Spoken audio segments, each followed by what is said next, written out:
Sei que sabes que sim e que...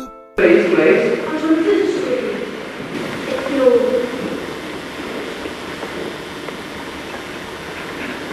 estou grávida.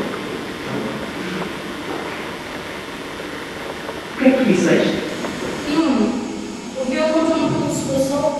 Precisas de ajuda, mas acho que eu posso defender este caso. Não, Marcos, só podes estar a brincar. É claro que o meu pai não está vivo.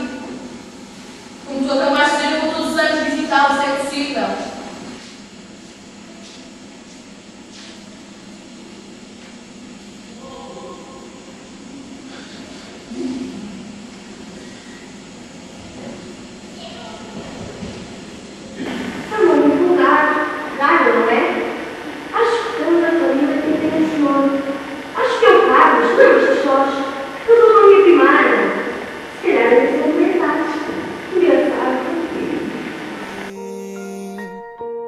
És